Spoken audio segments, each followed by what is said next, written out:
Hi! Welcome back again to Brayla's channel. Para po sa lahat ng naghihintay pa rin ng kanilang payout schedule, ay narito po tayong muli para sa bagong updates ng ating social pension payout schedule as of this date. At ang mga naging kaganapan sa mga nagdaang social pension payout updates sa iba't ibang lugar. Kung saan at kailan ang mga ito ay yan po ang ating ibabahagi sa inyo.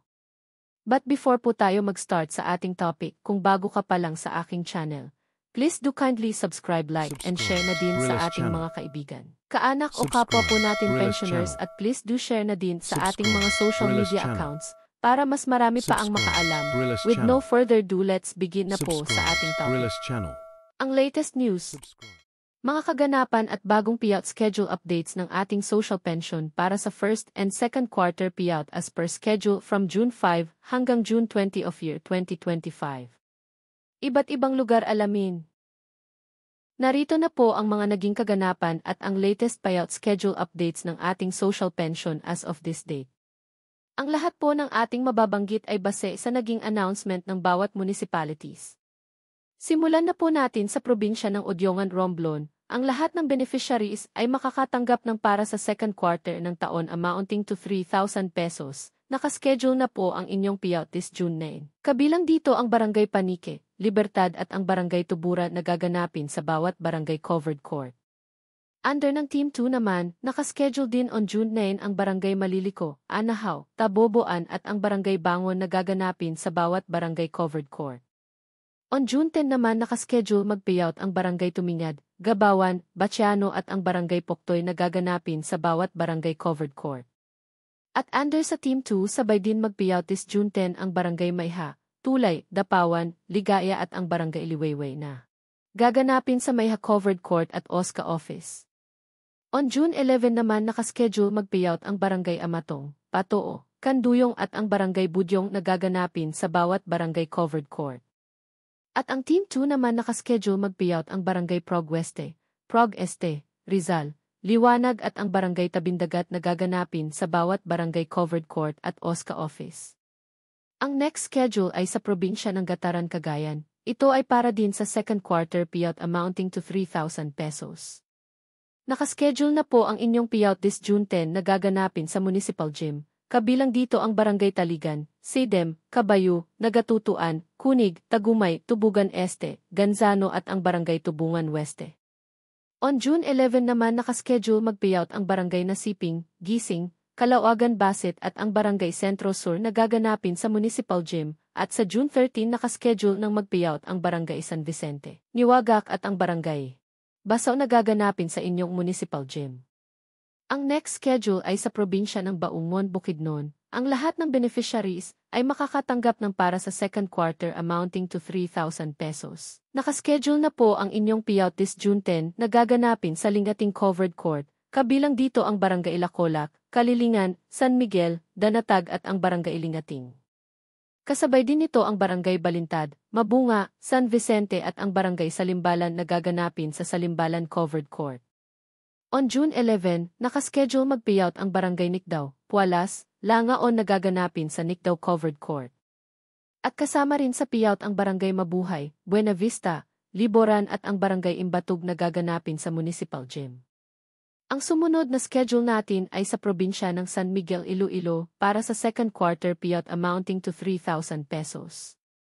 Nakaschedule na po ang inyong payout this June 10 na gaganapin sa San Miguel New Covered Gym. Kabilang dito ang Barangay 1 hanggang sa Barangay 7, Barangay 8 hanggang sa Barangay 14 na gaganapin pa rin sa San Miguel New Covered Gym, ang Barangay 15 at Barangay 16.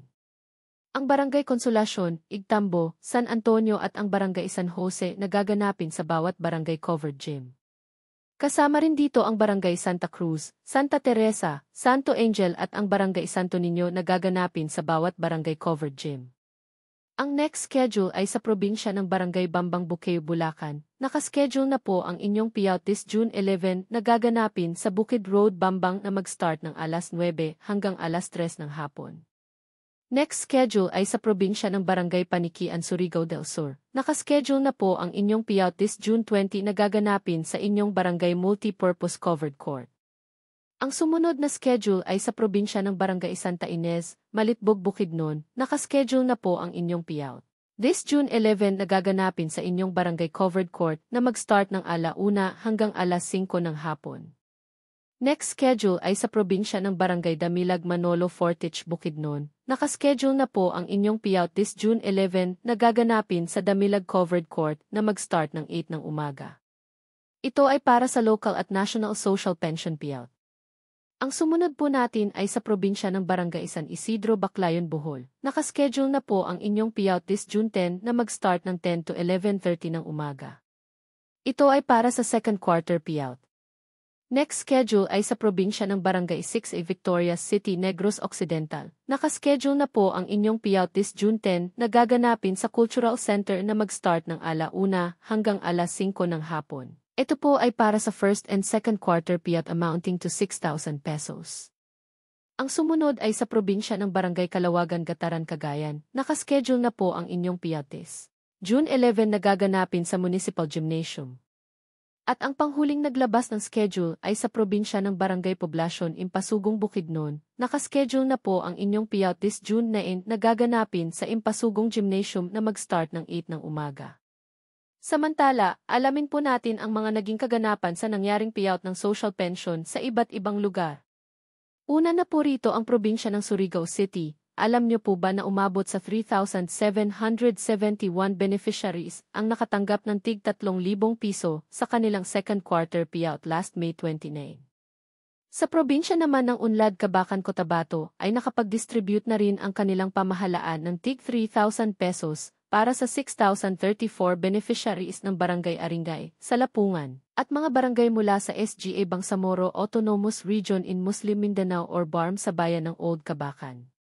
Isa rin sa nakapag-distribute na ng kanilang payout ay sa probinsya ng San Andres, Catanduanes. Nakapag-distribute na rin ang kanilang pamahalaan ng tig 3,000 pesos APRA sa second quarter payout para sa 2,795 beneficiaries ng 38 barangays. Ang sumunod naman ay sa probinsya ng Dinalupihan, Bataan. Umabot naman sa 980 beneficiaries ang nakatanggap ng tig 3,000 pesos para sa second quarter payout sa kanilang lugar. At sa probinsya ng Tuba, Benguet ay nakapag-distribute naman ang tig 3,000 pesos para sa 2,193 beneficiaries ng second quarter payout. Ilan lamang po ito sa mga naging kaganapan ng social pension payout sa iba't ibang lugar at ito ay magtutuloy-tuloy para sa lahat ng kwalipikadong beneficiaries ng social pension. Para sa mga may katanungan o hinaing sa kanilang social pension o sa status ng kanilang application, ay maaari po tayong makipag-ugnayan sa ating mga barangay o sa mismong OSCA office para sa agarang kasagutan. Paalaala lamang po na ang lahat po ng ating payout na binabahagi sa araw-araw ay para lang po muna sa mga indigent senior citizens na kabilang po sa listahan ng DSWD. Hindi pa po ito ang universal pension na nakapending pa rin po sa Senado hanggang ngayon. We're still hoping na tuluyan na po itong maisa sa batas para mapakinabangan na po ng lahat ng ating mga seniors. That's it. Sa ngayon ay ito pa lamang ang mga bagong payout announcement ng inyong social pension at ang mga naging kaganapan sa iba't ibang lugar. Sa mga naghihintay pa rin at wala pa ring payout schedule ay manatili lamang po kayong nakatutok sa aking channel para sa mga upcoming payout updates. Makakaasa po kayo na ang lahat po ng ating binabahagi ay base sa announcement ng bawat municipalities, kaya't ito ay isang legit information na dapat niyong malaman. Marami pong salamat and God bless po sa inyong lahat.